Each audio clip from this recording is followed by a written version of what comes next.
স্বাগত জানাচ্ছি। আজকে আমরা আসন্ন পুর নির্বাচনে রাজ্যে মনোনয়নপত্র দাখিলের প্রথম দিন, এই দিনেই আমরা আগরতলা পুর নিগমে বামফ্রন্টের প্রার্থী তালিকা আমরা আজকে প্রকাশ করছি। আংশিক যে সমস্ত কেন্দ্রে আমরা ওয়ার্ডে প্রার্থী তালিকা আজ ঘোষণা করছি না, আমরা শীঘ্রই জানাবো, সেইভাবে আপনাদের হাতে তালিকা তুলে দেওয়া হবে। আমার সঙ্গে রয়েছেন বামফ্রন্টের নেতৃবৃন্দ, জেলা পর্যায়ে যারা আমরা কাজ করি। এখানে আছেন আরএসপি নেতা কালীপদ ভট্টাচার্য, রয়েছেন সিপিআই নেতা মিলন বৈদ্য, রয়েছেন ফরওয়ার্ড ব্লকের অভিজিৎ ধর, আর রয়েছেন সিপিআইএম জেলা সম্পাদক মণ্ডলীর সদস্য, সদর মহকুমা কমিটির সম্পাদক শুভাশিস গাঙ্গুলি। তো আমি প্রথমেই যেটা বলবো সেটা হচ্ছে, এই নির্বাচনে যখন ঘোষণা হলো নির্বাচনের দিনক্ষণ, তখন আমরা রাজ্য নির্বাচন কমিশনারের সঙ্গে দেখা করে আমরা আমাদের বক্তব্য উপস্থিত করেছি। আমরা বলেছি, নির্বাচন অবাধ শান্তিপূর্ণ করতে যেই পদক্ষেপগুলি গ্রহণ করা প্রয়োজন, পূর্বশর্ত প্রিকন্ডিশনস, এগুলো পূরণ করতে হবে। এই ক্ষেত্রে আমাদের স্পষ্ট বক্তব্য ছিল, আগরতলা সহ গোটা রাজ্যে আইন শৃঙ্খলার যে পরিস্থিতি, সে তো ভয়াবহ। এই পরিস্থিতির উন্নতি ঘটাতে হবে। অবাধ এবং শান্তিপূর্ণ নির্বাচন করতে গেলে যেটা অবশ্য শর্ত, তার সঙ্গে আমরা বলেছি, ভয় ডরহীন পরিবেশ, প্রার্থী সব দলের কর্মী, নেতৃত্ব, নির্বাচক মণ্ডলী প্রত্যেকের নিরাপত্তা নিশ্চিত করা। অবাধে ভোট করতে গেলে বামফ্রন্ট সরকারের সময় আপনারা যা দেখেছেন, ভোট মানে উৎসব, ভোট মানে আমার ভোট আমি দেবো, যাকে খুশি তাকে দেব, অবাধে ভোট হয়েছে।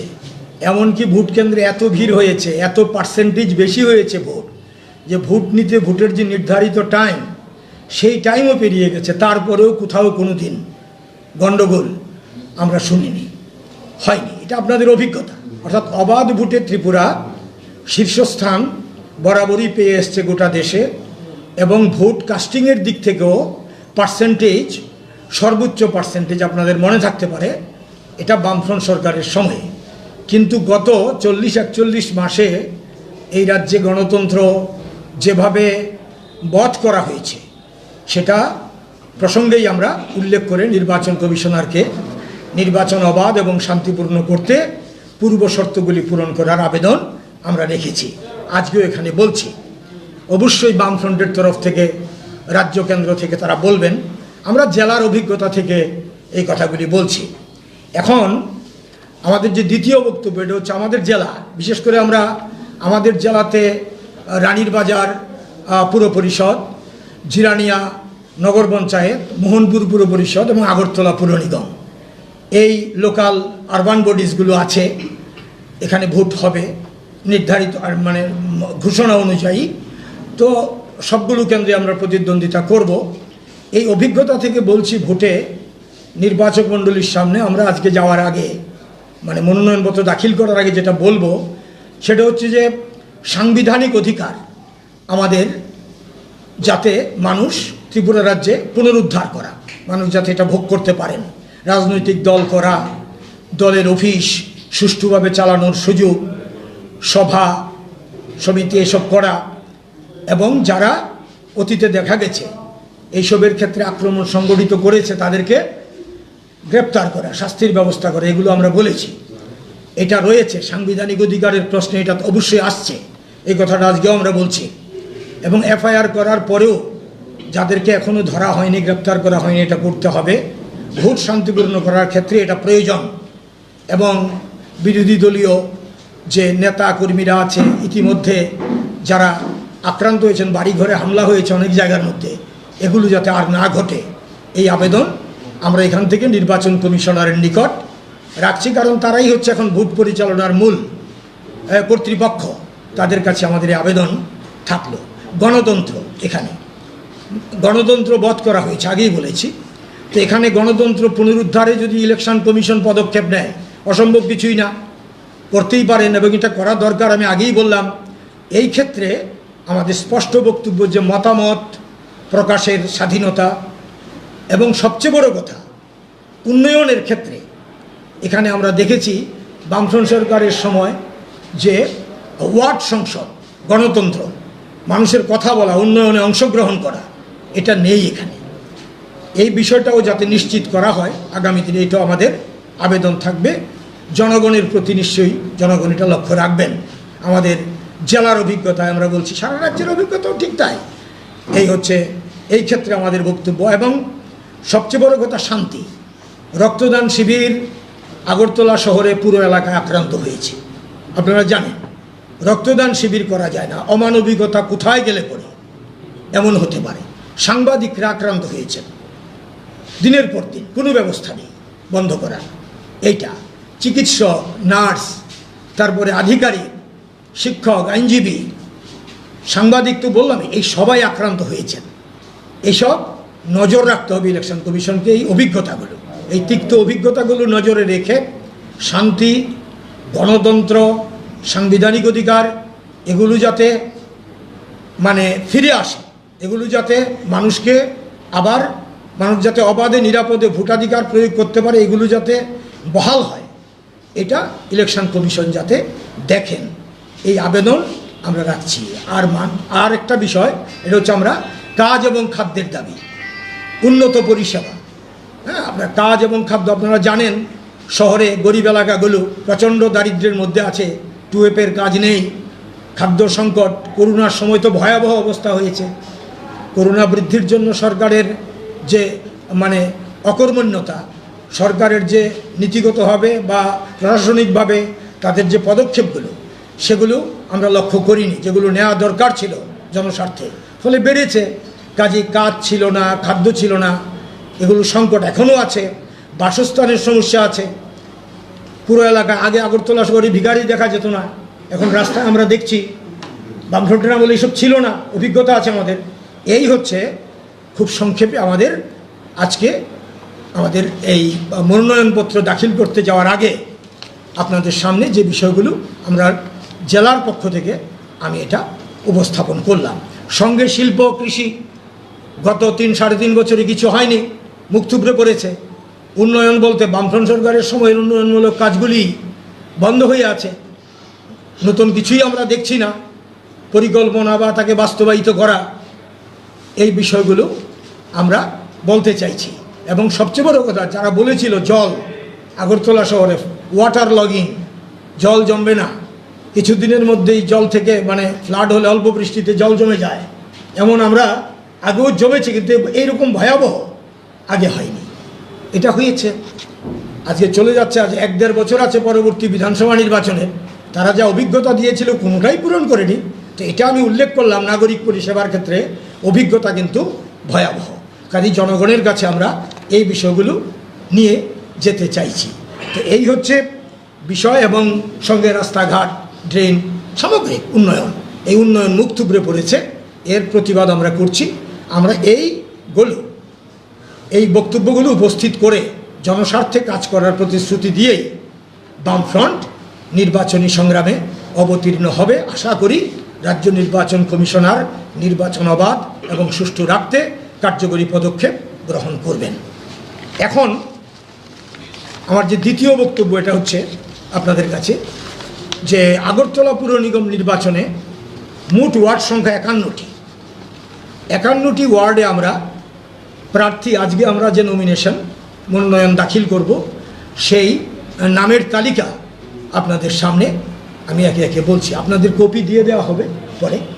আমি বলে যাচ্ছি যে আসনগুলিতে আমরা আজকেই বিভিন্ন কারণে, ধরুন কাগজপত্র সংগ্রহ করতে একটু দেরি হচ্ছে, কাস্ট সার্টিফিকেট লাগে, বা ধরুন অন্যান্য কাগজপত্র যেগুলো মনোনয়নপত্র দাখিল করতে প্রয়োজন হয়, সময় মতো হয়, তো এখনও ব্যবস্থা করতে হয়তো পারিনি, দেরি হয়েছে, প্রার্থী হয়তো কোথাও গেছে এসে দেবেন।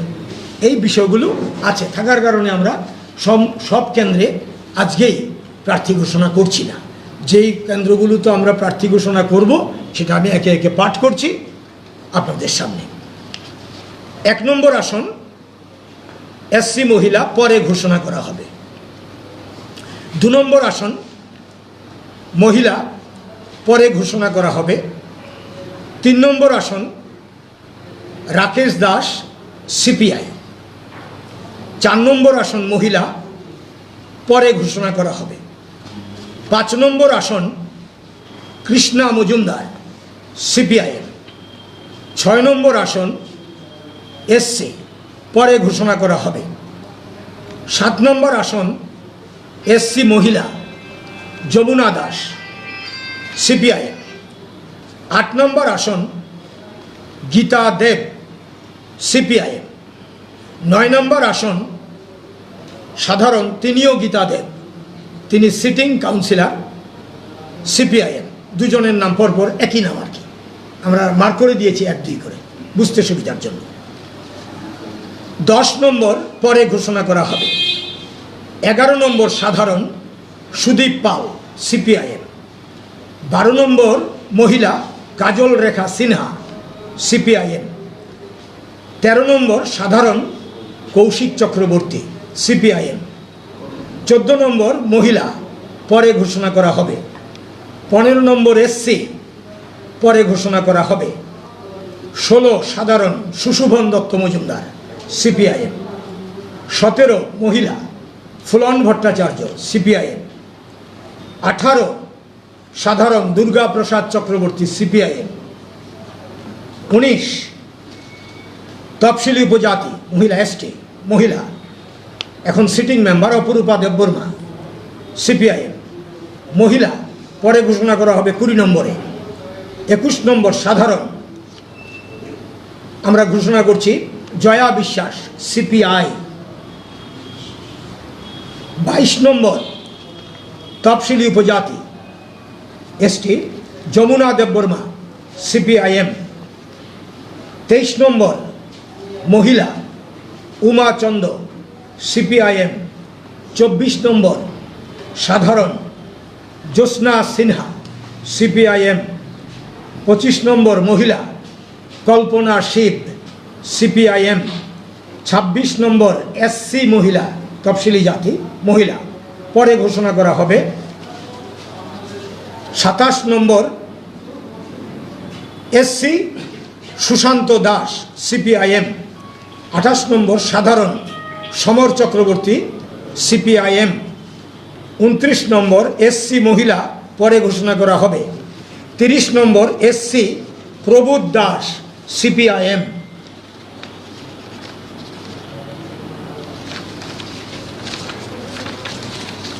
31 নম্বর এসসি মহিলা লিপিকা দাস পাল সিপিআইএম।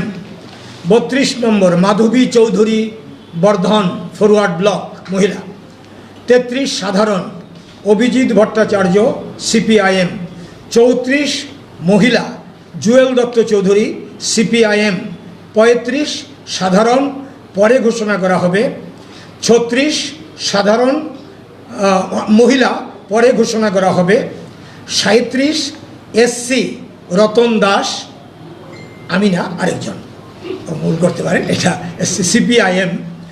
38 এসসি মহিলা বুলটি বিশ্বাস সিপিআইএম। 39 সাধারণ মিঠু শীল আরএসপি। 40 সাধারণ মহিলা রুমা ভট্টাচার্য আরএসপি। 41 পরে ঘোষণা করা হবে।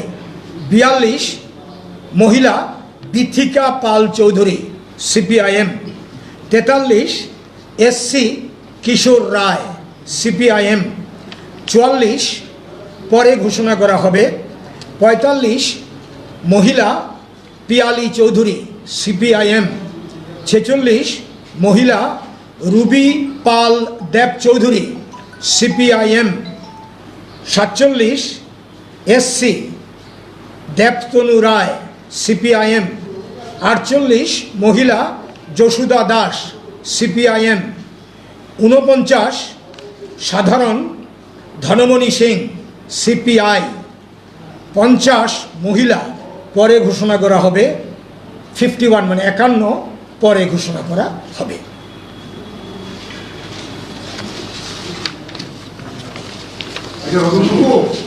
বল হ্যাঁ, না, মেয়র পদের জন্য আমরা কাউকে প্রজেক্ট করছি না, কারণ এটা হচ্ছে জনগণের উপরে। জনগণ যাদের নির্বাচিত করবে, নির্বাচিত প্রতিনিধিরা বসেই এটা ঠিক করবেন। এটা জেলা থেকে বলার বিষয় না। এই প্রশ্নটা রাজ্যে করলে আপনারা সবটা উত্তর পেয়ে যাবেন।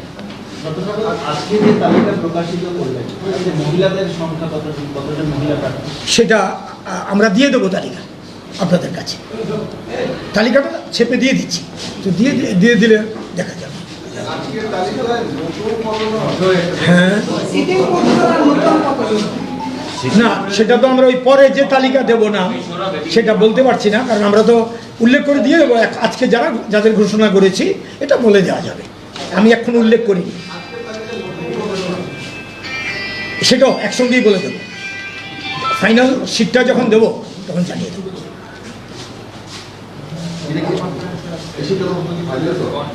আমি যেটা বললাম সেটা দেবো, ওই খুঁটিনাটি বিষয়গুলো আমরা উল্লেখ করে দেব।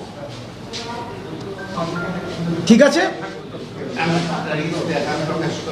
হ্যাঁ, এটা রাজ্য কমিটি ঠিক করবে, বামফ্রন্ট রাজ্য কমিটি। সবাইকে ধন্যবাদ। আমরা এখন তো মনোনয়নপত্র পেশ